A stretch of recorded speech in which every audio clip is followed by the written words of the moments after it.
Today's presentation, Secrets of Travel Portrait Photographers. Before I start, I would like to thank my friend and business partner, also Robin Young, who I did this presentation together with him in the past. So some of the photos are his. I just wanted to thank him for that. Very quickly about myself. You can find my main website there, and I encourage also everyone to subscribe and listen to my podcast, The Traveling Image Makers, at ttim.photo. So let's get right into the session, because we are going to cover a lot of stuff, so we need to get a little bit fast-paced here. We're going to talk about travel portraits. So first of all, we need to establish a definition of what is a travel portrait. The first thing is actually to establish what is a travel photo, because a travel portrait is just a special kind of a travel photo. I'm not going to use my own definition. I'm just going to refer to the one used by the Photographic Society of America, that they use it to establish what photos are acceptable to their contests and the category travel. So they say that a photo travel image expresses the characteristic features of a land or a culture as they happen or they found naturally. Meaning, of course, if you put somebody dressed in a business suit in a paddy field, in a rice paddy in the middle of Vietnam, it's not really occurring naturally there. Whereas it can be a travel photo if that same person is on Wall Street, right? There are also no geographic limitations, meaning that, well, even Chicago can be a travel destination. It is for everyone who is not from Chicago. Right? So if this is your place, to you it's not travel, but to somebody else it's a foreign land. And there are definitely characteristic features of our culture, of the culture on the land of Chicago, for example. An important thing here is that for the purpose of this definition, events, sessions that are specifically arranged, where you hire a model to pose, are not considered travel portraits. We'll see how I will deviate a little bit from that definition in a minute. Another thing is that close-up, detailed photos can still count as travel photos as long as they are characteristic of a land or a culture. For example, a close-up of a hand of somebody is not necessarily characteristic if it's a simple hand. But if the same hand has those henna paintings that the ladies in Morocco used to paint their hands with, or in India, then of course it's revealing of their specific cultural upbringing, their context. So even a close-up photo like that can be a travel photo. Now, of course, a travel portrait is a kind of a travel photo where the subject or the main subjects are persons, people. That means that the people must be the focus of the photo, and doesn't have to be just an accessory, somebody in the corner of the photo, or an indistinct crowd of people going to the Kumbh Mela festival in India, where 3 million people gather, and you get a bird's eye view of that crowd. Well, it's not a portrait. It's people, but it's not obviously a portrait. For the purpose of this presentation, I'm establishing that if it's a portrait, if the subject is aware of being photographed and has agreed to be photographed. So if it's a candid shot, somebody is not aware of being photographed, can be a nice street photo, but for me and for what I'm going to present today is not a portrait. So there needs to be awareness of being photographed, and there needs to be agreement. You must have had the permit, must have been allowed to take a photo of that person. Even if that agreement is not necessarily verbal. To me, even if sometimes I would just, some situations, raise the camera to my face, meaning I want to take a portrait, making kind of an inquisitive gaze, and maybe pointing to the camera, saying like, can I take your photo? And if I get back a smile, to me that's enough, it's a yes. So I'm going to take that photo. right? Because when people don't want to be photographed, they are going to be very obvious about it. So that's agreement enough for me.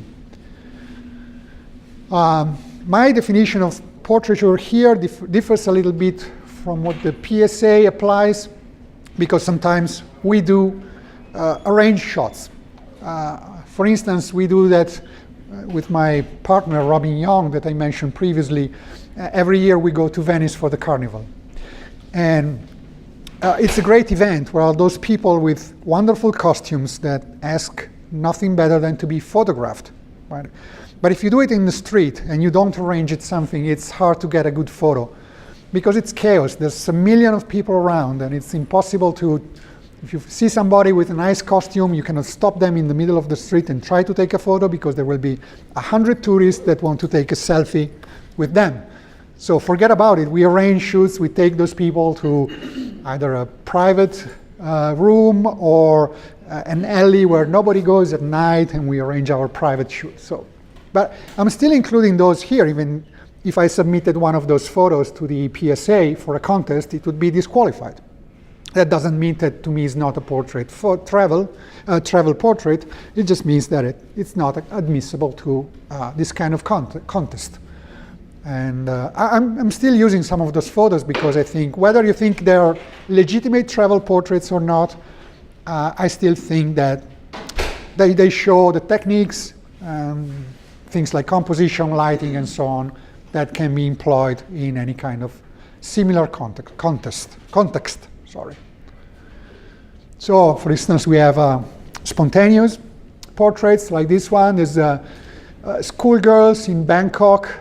That, I mean, if you go to Bangkok and you go to temples, this was taken in one of the temples in Bangkok, was those classes, they were there on a tour with their school, and those kids just wanted nothing better than to be photographed by us. We were just in front of the camera, smiling, making a little peace sign.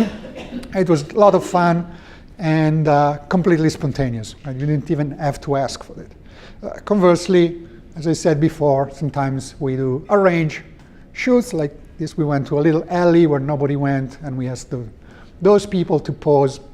And I said, this might not be a legitimate travel portrait, but still the techniques employed here can help you in situations where it's actually a perfectly legitimate travel portrait. So we have this definition, and so we know what to look for. We need to find a subject, first of all. So how do we choose what is a suitable subject for a travel portrait? Well, I like to establish a few criteria here, right? One, of course, is that the subject should be revealing of the place, the land, the culture, exactly as the PSA definition says. That's the first thing. But to be a good travel portrait, it must be interesting, right? The subject must be interesting in themselves, or doing something interesting. And I think these ladies from Vietnam are definitely fit the requirements, at least to our Western eyes. They are unusual, and they also have those captivating smiles. So to me, these are definitely interesting. Of course, it would be impossible for me to give you today a definition of interestingness, right? It's in the eye of the beholder for the large part. The only thing that I can do talking about interestingness is to paraphrase what was Justice Stuart Potter, who said, talking about porn, he said, I cannot give a definition of it, but I know when I see it. So that's the same about interestingness. So we know what kind of subject we want. We need to find it. And I mean, we cannot go every day, at least us. We don't live in Vietnam. We cannot go to Vietnam or to Cuba or to Venice every day. We need to work what we have, like in the streets of our own city. So I think it's important that we do learn to recognize and interact with the people that are close by, because then when we travel, we are ready.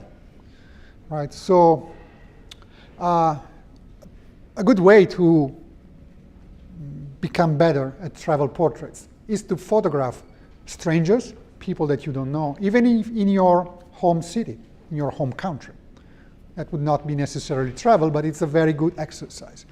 Because what's the problem here? The problem is that many people, me included, are introverts, are shy. We are afraid of going to people and asking people we don't know and asking, can I take your portrait? Right? At least it was for me.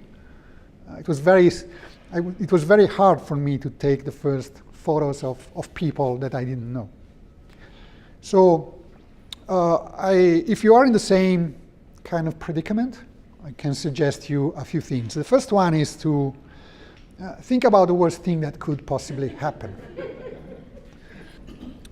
If you go and ask somebody, can I take your portrait? The worst thing that can happen is that they say no.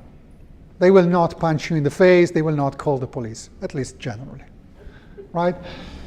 If you ask nicely, at least, they might say no. What's the best thing that can happen if you don't ask for a portrait is that you don't get a portrait. So you have nothing to lose. That's the first realization. But of course, this is all rational, right? It's what we can convince of ourselves of thinking rationally. But sometimes what holds us back is not reason, is not rationality, is a strong emotion, is strong feeling, and it's, in my opinion, is the fear of rejection. We don't ask for people, can I take your portrait, because we're afraid that they might say no, and we will fall victims of shame, or something like that. It's a very subtle but very deep psychological phenomenon. So you cannot fight it with just rational thinking. It's very internal. The only way that I found that made me possible to overcome that kind of feeling was to set myself a goal. So I set myself a goal one day and said, for 1 year, I want to take at least one portrait of a stranger every day, right? So I knew that my day would not be complete if I didn't have a portrait of a stranger. So I forced myself to go out every day, camera in hand, in my town or wherever I was, and do not come home until I had got one portrait, at least one. Sometimes I would get more, sometimes it was just not the right kind of day and it would take me hours to get one, but I knew that I had to do it. And so every day it became easier and easier and easier. So if you're into this situation, just try to do this. Set a goal for yourself. Can be one portrait every day for a month, a year or so, or do it until you feel that you feel you're comfortable enough doing it without shaking because of fear.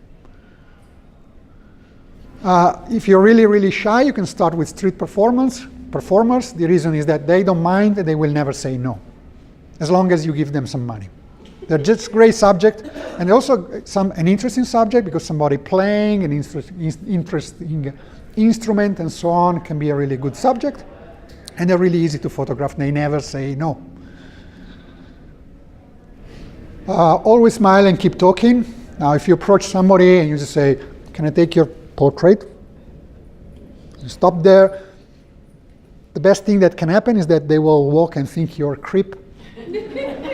They might call the police in that case.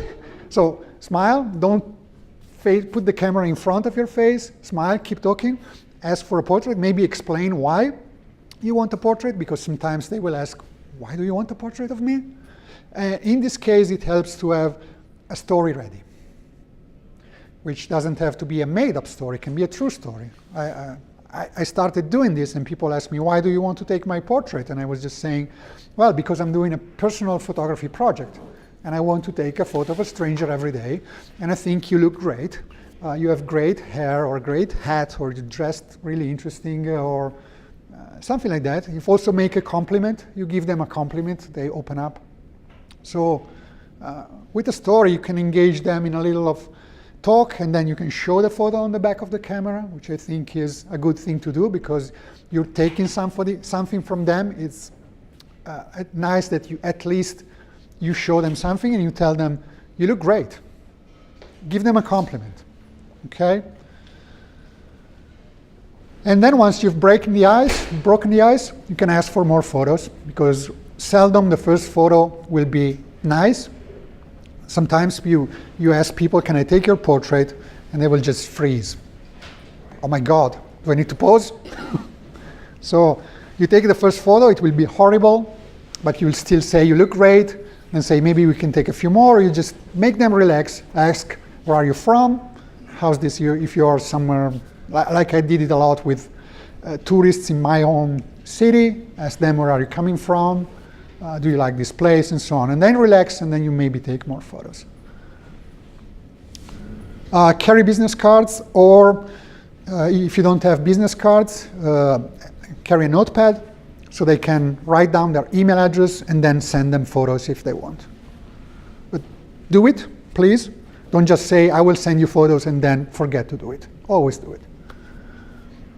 I found that when I was giving out business cards, maybe 1 person out of 5 would actually ask me for their photos for whatever reason. They just forget about it, maybe. Or they just think I was really strange. And final recommendation is to start today in your hometown, because you cannot wait until you go to Cuba or Vietnam, because that can be 6 months from now. And if you have this problem of not being comfortable asking people for their photo, and then you go to Cuba and you find those wonderful people, or Vietnam or Cambodia, and you still have that obstacle to overcome, you go there and you waste a lot of time and you don't get many portraits. If you start today in your hometown, then in a few months, depending on your psychology, might be a week, might be 6 months, but you will finally become comfortable asking people, and then you go there and you can ask everyone without fear. So start today. Is it often that they want money for it? I'm going to talk about money in a few slides, actually right now. So thanks for the question. Allows me to introduce this topic about bridging the cultural divide. Now, of course, you go to Vietnam, Cambodia, Argentina, Cuba, Iceland, wherever. And there is this cultural divide. There are cultural differences that sometimes have to be overcome. And one of these things, the problems that can happen is that people ask you for money, right? So how do you behave in that case? What do you do? Before answering that question, I want to refer you to a blog article that photographer Matt Brandon wrote on his blog. It was almost exactly a year ago. And he wrote, I get this question a lot. Is it okay to pay people for money to take their portrait?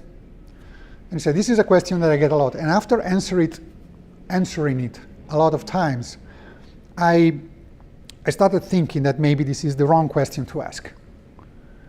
The right question to ask is not, is it okay to pay money to people who ask you for portraits? The right question to ask, how did we get here?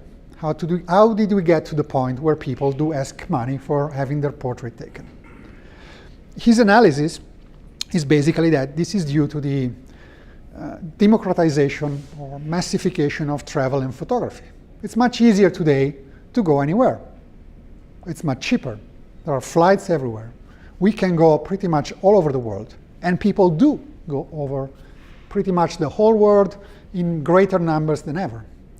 And also photography has become so diffused that everybody has a camera in their pocket. So what happens when some people go to those countries, that they will just snap photos of everyone they see without bothering of interacting with them. So as Brandon says, people who do this, and sometimes even professional photographers, are missing the experience. They're seeing the world and those people through the confines of the viewfinder of the camera. They go to a country and they never see it with their naked eye. They don't experience. They don't stop and drink the tea or smoke the hookah. And they don't bother to explore or interact with their host and ask questions. Because these are all things that humans do, right? We get to know somebody and we talk to them, we interact, we try to understand a little bit about them. We don't treat them, or at least we shouldn't, treat them as a monument, as a landmark to photograph and then go away. Or worst, as animals in a zoo. So what happened is that many of those peoples in those cultures started resenting this, because this was growing. And so photographers are coming here, tourists are coming here, they're taking our pictures, and they're not giving us anything back. They don't talk to us, they don't even look at us. They're just behind a little cell phone or camera. They don't speak our language. So we're not, every portrait is an exchange of value. We as photographers are getting a picture. What is our subject getting? In this case, our subject is getting nothing. So it's only natural that they would ask for something in return, which in many cases can take the form of money. This is why, essentially, you get, in some places, in some countries, people are asking you for money to be photographed, which is not very diffuse, it's only a few places, but it happens. And it is in part due to this thing. So what's the recommendation here? The first and foremost thing that you should do before you try to take a photo of somebody is try to learn something about them, right? Thing which can take forms, understanding that some people are happy to be photographed and others not so much. This is very much culture dependent, but it's something that you need to learn before you go to a place, or immediately as you set down your foot out of the staircase of the airplane, right? Examples. I've been to Indonesia years ago, and there everybody is very happy to be photographed. They even ask you to have their photograph taken, like in Thailand. It goes even beyond that. I was in Indonesia, we were two families traveling with our daughters, who were about 15 years old each, teenage girls from Europe. And we went to places in Indonesia where the Indonesian tourists travel to in their own country. And they might come from remote islands and the countryside. They were never, maybe might not ever have seen a Westerner. And they see those young girls, to their eyes, they are extremely beautiful. And they want their photo taken with them. They're like Hollywood actresses. I'm not kidding, right? So those people were constantly stopping us. Can we please take a photo together with your daughters? I mean, there was nothing creepy about that. It was totally clean, right? Just make it, not, it was just they considered them extremely the definition of beauty, and I wanted a photo with them because they didn't have any photo with Western people. They wanted maybe to bring it home to their parents and see, you see how the Westerns look. So it was really easy to get people to pose in places like Indonesia with anyone. This guy here took this photo in Oman, and there the situation is completely different. Oman is a country which is at the same time very modern and very traditional. Infrastructure and everything is modern, but the customs, the traditions are still very strong. And Omanis are typically happy to be photographed, if you ask them nicely, as long as they are male. The females, no. You see those big Omani families. If you're an Omani family and you have 5 children, your family is small. They have big families, and they go around. They are like the Indonesians. Sometimes they are tourists in their own country. So they go to the capital, Muscat, to the Grand Mosque, the palace of the Sultan, and so on. Those big groups, all dressed in traditional dress, like this one. And you can approach them and you can ask them, can I take your photo? And the males will say that the father, the brothers, the husbands will say, yes, sure, they will pose for you. They might even ask you, can you take our photo? And then the girls will stay aside. And you tell them, you want to take a photo together with your family? And they say, no, we Omani women, we don't like to be photographed. One family that we met in the souk, the market of Motra, near Muscat, was 2 young ladies with their father. This was the father. And the father was old and obviously ailing. So the 2 girls, or ladies, young ladies, approached us and said, can you please take a photo of our father? I think they they were thinking that their father was probably not going to live much longer. So they wanted a good photo of their father. They might have had one taken with the cell phone. They were not satisfied with this. They saw a group of people with nice professional-looking cameras and said, this is our chance to get a good photo of our father. So we did take a photo of the father. Then we later sent it to them via email, because they did have email, of course. But we asked them, do you want a photo of you together with your father? They said, no, thanks. So this is something that you need to learn, to recognize, because if you insist, you approach a woman there, and you insist on taking her photo, or you take it sneakily, and the father or the husband or the brother sees you, then I would not like to be in your shoes. Right? Nothing serious is going to happen, because these people are very polite, but they're not going to stab you. But they will not be happy, and they will let you know. So you should always be respectful of customs and traditions. That means you need to learn about customs and traditions, which means having somebody, talking to the people you go there, even talking to your taxi driver, for instance, if they're from the place. How are the customs here in relationship to photography? Can work. Another thing that helps a lot is learn some words of their language. I've forgotten pretty much all of my Indonesian because I've not been there in 6 years. And I know exactly 3 phrases in Arabic, which are Salam alaikum, which means may the peace be with you, which you use as a greeting, Shukran, which means thank you, and Afwan, you're welcome. But this is sometimes all you need to at least try to interact with people. It's nice if you learn more, but these are the basic essential words that you absolutely need to learn. It's a form of respect, that you recognize their culture and so on. Then everything becomes much easier. And remember that your hosts are not models. Do not direct them. Do not tell them to do strange things that they would not normally do. They're not your models, essentially. You need to respect their autonomy. So back to the question that was asked to Matt Brandon, and some people ask, of course, what about money? Does it happen often? No, not in my experience, but sometimes it does. And the other question is it okay to pay people who want to have if you want to have their portrait taken? Personally, if they're adults, I have no problem with paying people. Most of the time, we go to countries where what for them is a relatively large sum of money, to us is nothing. So I don't see any problem with giving them money if that's what they want. If I think it's worth it. Sometimes the exchange can be kind of a monetary exchange, but not directly. It doesn't actually entail paying money for a photo. What I like to do sometimes, if I go to a market, is I buy something. I might buy some food, I might buy a trinket, a little souvenir, something like that. Nothing that I really need, but I do it before asking for a photo.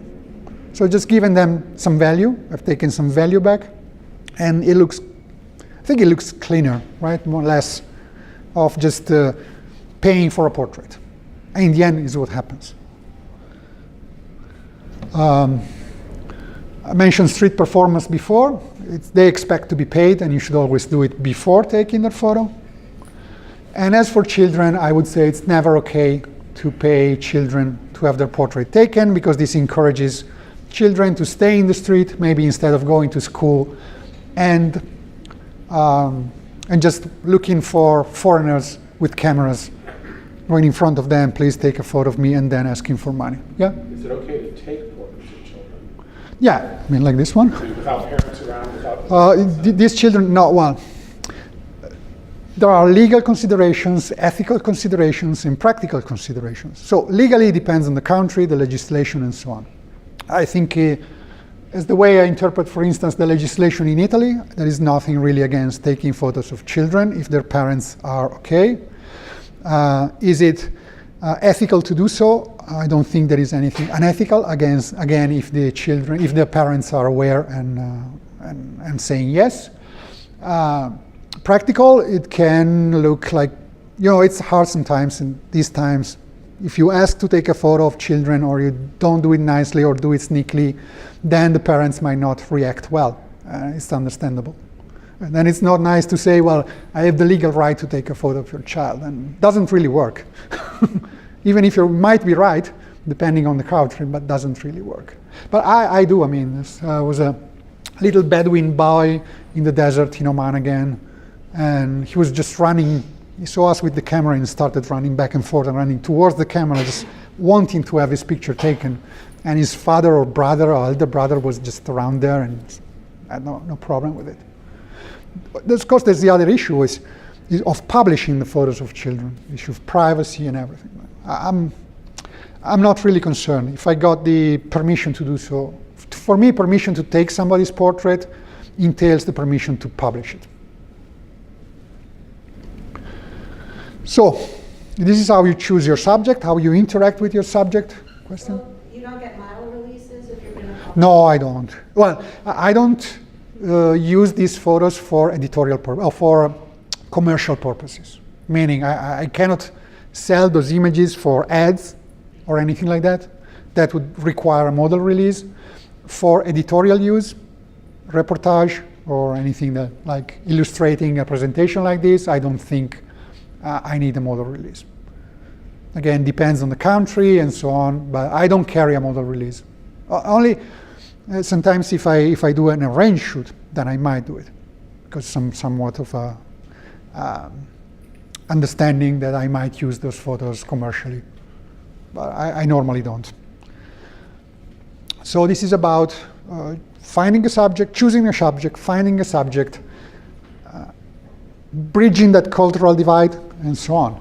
Now we have a subject, we want to take the best photo of them, and of course, it's photography, so it's all about the light. You need good light, and it's easy to see portraits taken in bad light, and they don't really look that great. So a few rules about lighting subjects. Golden rule, put your subjects in the shade. Don't put them under direct, strong sunlight, because what will happen is that they will get nasty shadows under their eyes. The eye sockets will be dark. The nose will throw a shadow across the... it's like yesterday with Scott Kelby that was showing examples of photos taken with dark flash with no diffuser. It's like exactly the same thing that you get with direct sunlight. Ugly shadows on the face. So try to find open shade. For example, the side of a building facing north, if it's in the northern hemisphere, because it's not hit by the direct sunlight, but it's open shade, and the subject is illuminated by everything that is around them, including buildings and the sky. But this is huge surfaces, so the light is diffuse.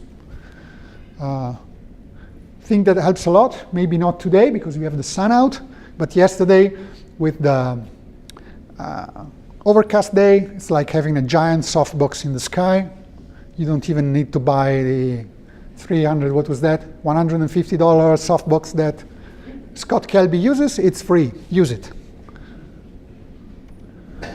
If your subject is in the shade, you put it in the shade, sometimes it's going to be dark there, at least compared. If I would do something like that today, outside here, and I would put somebody in the open shade, and I want to include something of the context, it's possible that everything that is around will, if I expose correctly for the subject, everything behind him will be blown out and overexposed.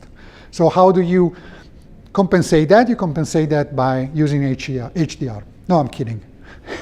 Use a reflector. One reflector that can use is a white wall. You put something near a wall, is reflecting the ambient light, the light of the sky, and is throwing soft light into your subject. So if your subject is here, it might be dark. Let's say the sun is there or it's there. If you put them here, it gets illuminated. Also, the light is coming from the side. Remember again, Scott Kelby, 45 degrees. Put them here. Directional and diffuse light. So use naturally occurring reflectors. Here we could use this screen. We could use this wall because they're a bit yellow. Just keep in mind that if you illuminate the reflector, the surface, is colored, then the light will pick up whatever color it is. So if you use a green or blue wall, then the subject will look greenish or bluish, which doesn't really look great. If you have the choice, if you have a diffuse light source like a wall, ask them to face towards it. One thing that could work really well here, not with these curtains, but here, I can look towards a window and get illuminated and get light in the eyes, which will brighten the eyes. If you just move them close to a window where there is no direct sunlight coming through. Like here, I don't have direct sunlight, it's all reflected.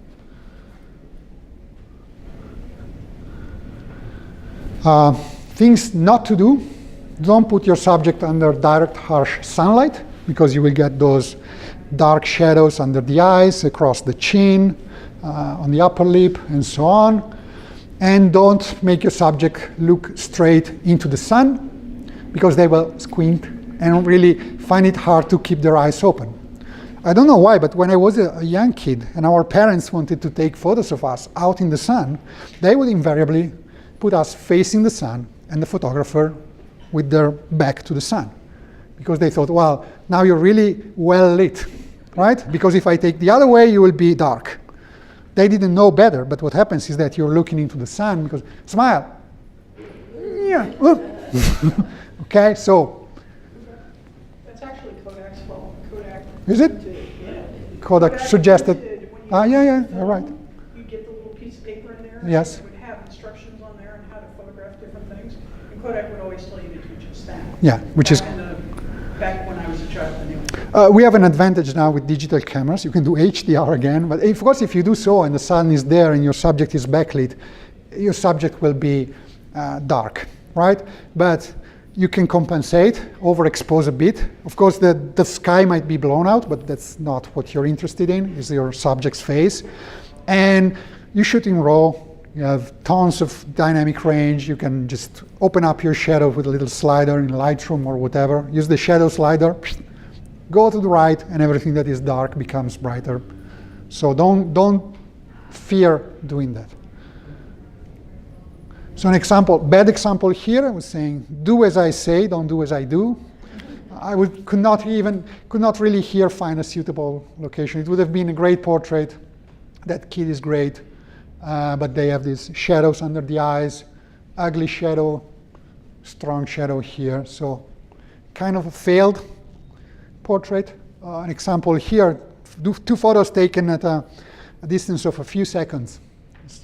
A woman was just facing the sun, squinting, harsh shadow for nose across her face and so on. So just move 2 feet to 1 yard, whatever, 1 meter, convert it to whatever units you use, crazy units you use here, go under the shade, open shade, an awning or behind a wall, and you get soft light, no problem keeping the eyes open, and you also get light in the eyes coming from a reflection of something that was in front of her.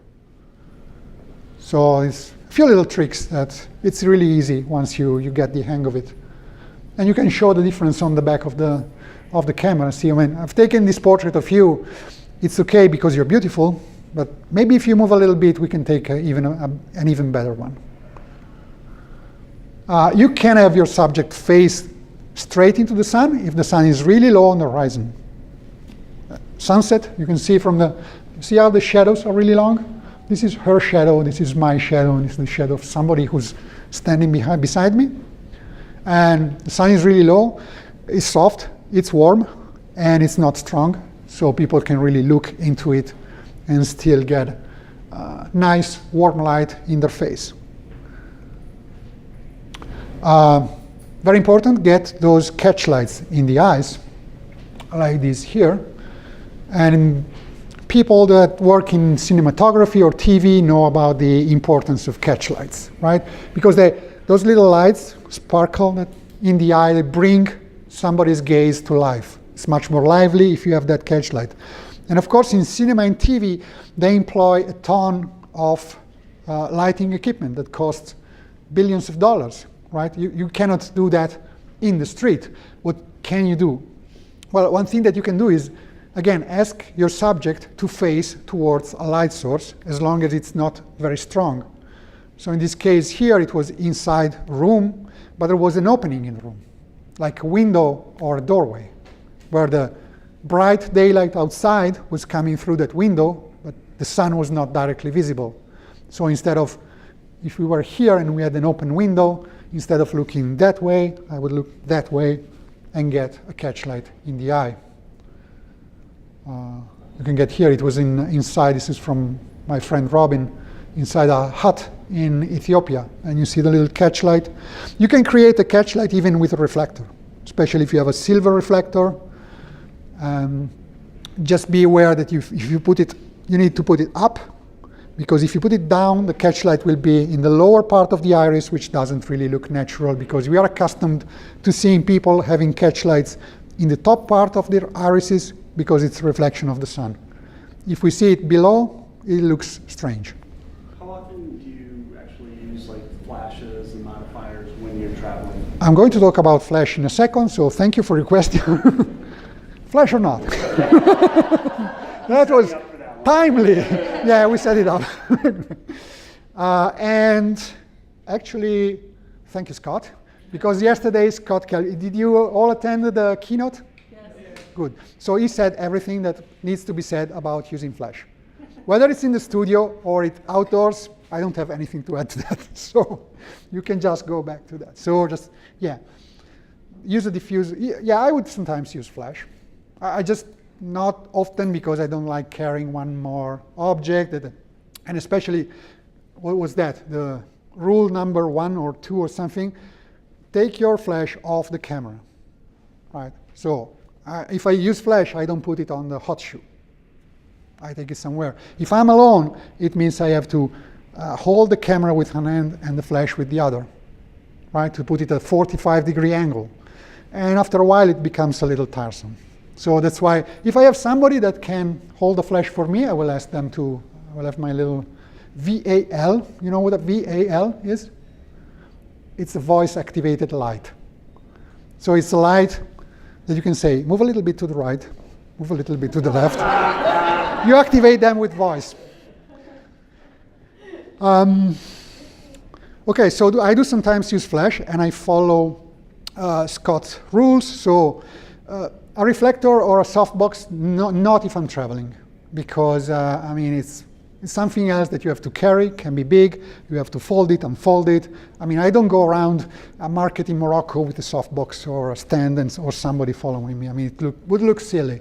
So if I use flash on location, sometimes it will be bare flash, knowing that it can create some harsh shadows.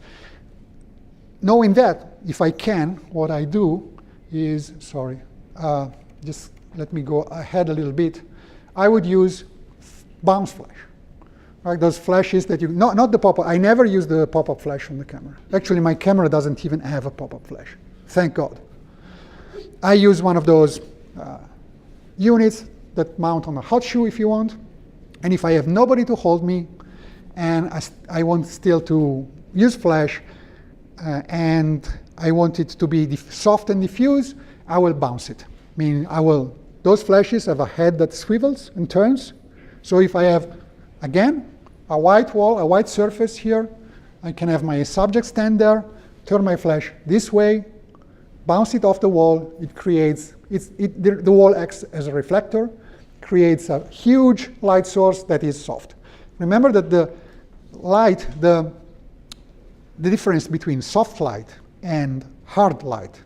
So soft light is where the shadows are soft.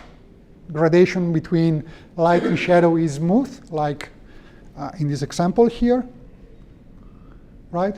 You see it's brighter here, and it's gently, softly, with respect to a situation like here, where the shadows are hard on this one. What's the only parameter that determines whether light is soft or the shadows are soft or hard? It is the apparent size of the light source. the bigger the light source, the softer the shadows. The smaller the light source, the harsher the shadows. So direct flash, the head is very small, so it creates harsh shadows. It's like the sun. The sun is actually huge, but it is so far that it actually appears. So this is why we talk about apparent light source. We bounce off a wall, and then the whole surface of the wall is our light source. And it's huge compared to our subject, which is close to the wall, so it is soft. If you move your subject a little bit farther away, the shadows will be harder. Have you used like the lumen cubes or those types of small lights? No, I use just, if I need to use artificial lights, I do have an LED panel. Again, it's unwieldy to carry and everything. I use that for video if I need. And I use a flash like this. So, rules of flash use. Do not use flash to make light when it's dark. I know it's counterintuitive, right? Because what you do is see, oh, it's very dark here. I'm going to throw a lot of flash into my subject because I need light, which the effect of ruining the picture, and you've seen some examples yesterday. It's actually the opposite. It's better to use flash when it is too bright outside, because you can put your subject with their back facing the sun, and their face will be dark, but you can use what is called field flash, a little bit of flash, which just opens up the shadows in the face. And you use it when it's too bright, not when it's too dark. When it's too dark, slow down your shutter speed. You have those cameras, they have image stabilization, so you can hold them relatively well, even with low shutter speeds. You just need to ask your subject, please don't move around uncontrollably, please relax and stand still for a fraction of a second, or bump your ISO up. There's no problem. I mean, I can shoot a portrait at 6400 ISO or 20,800 ISO, 12,800 ISO on my camera. And I do get noise, but again, thank you, Scott, for telling us that nobody cares about noise. It's better to get a noisy picture instead of an ugly picture with no noise, but people blasted in the face with like a deer in the headlights, like that. So yeah, don't be afraid of increasing your ISO. So you don't use your flash when it's dark, but if you put your camera in that little green mode, if you have it in the mode dial, which does everything in automatic, it will decide, the camera will choose when it wants to pop up the flash. And the camera will choose to pop up the flash when it's too dark, violating rule number 1. So don't let it do it. Rule number 3, I think it's nice to always ask for your subject's permission, even though if you use it properly. I mean, because people think that sometimes flash can be annoying, can hurt their eyes, they will start crying if you use flash a lot. That's not really true. If you use it properly and you reflect it off a wall, and especially when it's very bright outside, their pupils will be tiny. They will not even see the light if you use a little bit of field flash. So it's not really annoying or hurtful, but they might perceive it as so. So if they ask, please don't use the flash, just ask their permission before flashing them, and then don't know it, and they get startled. Yeah, so that's about flash. How much time do we have? We have about 11 minutes. Okay, so a few words about composition. I don't want to go into a treatise about composition because it would take days. I just want to give you a few suggestions on things to avoid, especially things like, again, don't do as I say, don't do as I do as I say. I was not really careful, I didn't see this young girl on the background there. And it's blurry, yes, but our vision, our mind is attracted to the human figure. You cannot ignore that person in the background. And it would have been so easy to just move a little bit to the left, and that person would have been hidden behind the main subject. But again, we are so attracted to the human figure that when we see it, we don't think about anything else. We don't see what's in the background. We don't see things that are popping into the frame from the edges. We don't see poles and trees sticking from our subject sides, right? So always check your background, make a mental note to scan visually the edges of the frame if there is anything that is intruding, that is not right. Avoid tangents, which means you don't want objects touching the edge of a frame, or two objects which are on different planes appearing as if they are adjacent. Or it's better if they're not overlapping. If you need to have two subjects, it's always better to have some separation between them. And you can get that easily either by changing your position or asking your subject to move a little bit. So this is all I'm going to say. Yeah, another thing, do not crop joints, meaning do not, again, we discussed, you can crop later if you make the mistake, but it's better to get it right in camera. Do not put the joints at the edges of a frame. So don't crop at wrists, elbows, knees, ankles. It's okay to crop mid-thigh or the forearm. Don't crop the neck ever, ever. Looks like somebody has been beheaded. Crop here. It's okay to crop maybe a little bit. The feathers there was really tall. I mean, it would have been, I think that's okay. Composition also means what to include in the frame and what not. Do we want to show some context? Or we want to make more of a close-up portrait. So the context is useful, can help tell a story, especially if the subject itself is not really, I mean, this guy here, if I take a really close-up portrait, is just the guy with a hat. The guy on the ladder inside the boat in construction, to me, means a specific profession, craft at least. In this case, also specific place, because I know where this was taken. I suggest that you think like a magazine editor, which means a magazine editor wants to see an establishing wide shot for an article, for a story that might fill a 2-page spread. So think about maybe doing a series of photos about a restaurant. So think about you're approaching the restaurant from the other side of the street and you take a photo of the whole building with the people in front and the other shops. And then you get closer, you show the entrance, maybe the menu outside. Then you get inside, you get a portrait of the person that is waiting for you. You go to your table, maybe you take a close-up of the food. Then you go to the kitchen. You photograph the chef, you photograph the whole kitchen with the other cooks cooking, and then maybe you have a close-up of their hands preparing a dish, stuff like that. So you alternate between wide and narrow. You don't even need to use a zoom with that, you can zoom with your feet. But change your perspective constantly, your distance constantly, so you get wide and narrow. Another thing, if you want to shoot for a magazine, really, always, for every subject, take 2 photos, landscape and portrait. You will never know how it's going to be used in a magazine. They might use it in a 2-page spread, or they might use it in a single page, or inside the page, across the page, can be wide. They can crop it wherever they want. So you need to provide alternatives, otherwise the photo might be rejected because it doesn't fit the page layout. So start with a wide established shot, getting closer, and alternate between the two. So some examples here.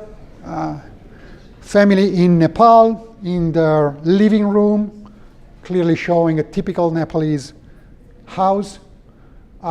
Painter in Bali. This was totally set up, by the way. But The last one was set up as well? the previous one, no. I mean, it was not set up in that probably they were just asked to be, okay, just sit there. This was the amount of setup. How do you get into the household?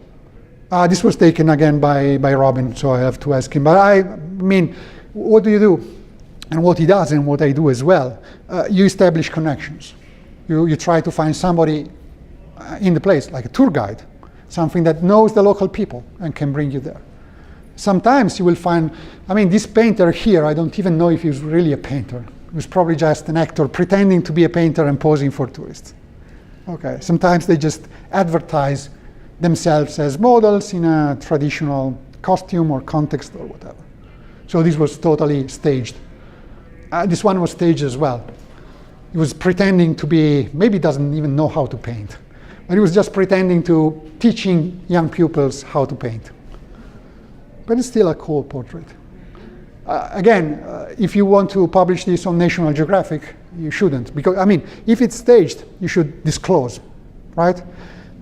I don't have anything against, as I said before, staging scenes like this, as long as you don't advertise them as non-staged, okay? Again, wide, you know, those fishermen in China, I don't think they even really fish anymore. They're just there for tourists, probably. Because they get paid for this, let's face it.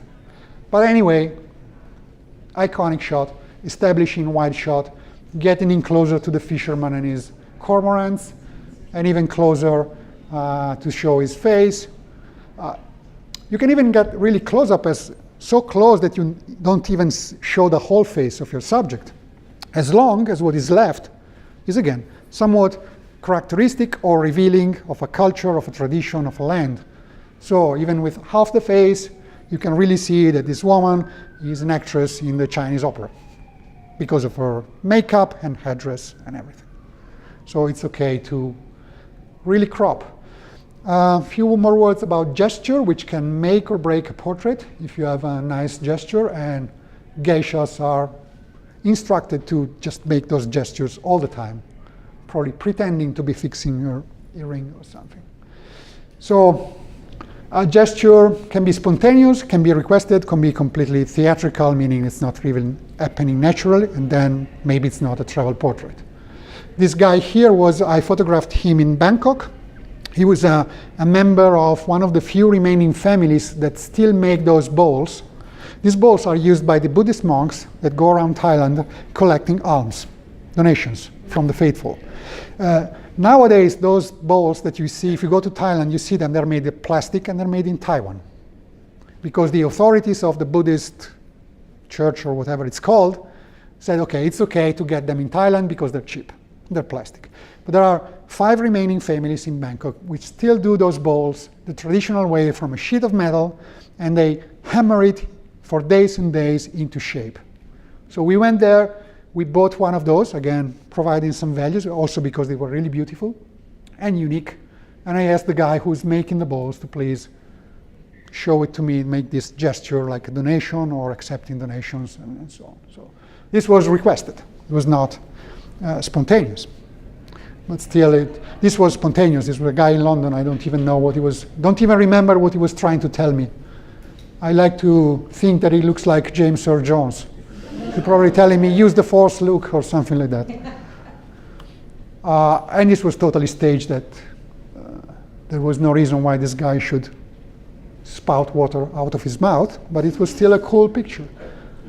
This is another requested gesture. We're in Venice, again, in Murano, precisely. We had this session with this lady with a costume which included an umbrella.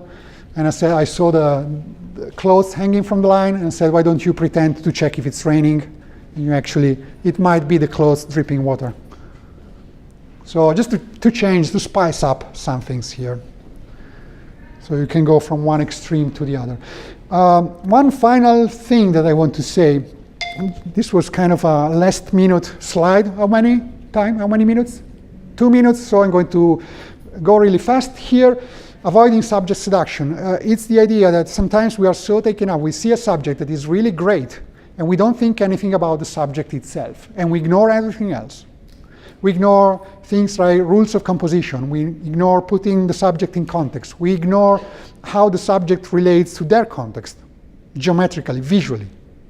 So I make a point to every time I see something interesting, to do things like juxtaposition or contrast. Here, these 2 boys in Oman were looking at me, smiling for the camera, while the other people are just looking in another direction, and I like it because they just don't think about, there's something happening on the other side, but you don't know what it is, and these boys are looking at me. So there is contrast between their attitude and what they're looking at and what the others are doing, or use layering.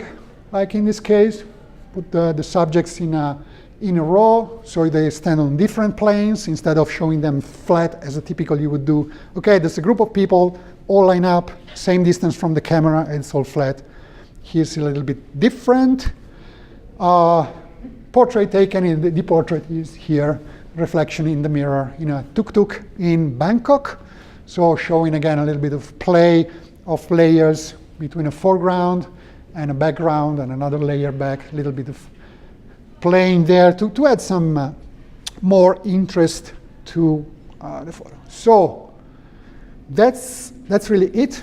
I think I'm just in time. I don't think we have time for questions, but of course you can stop me.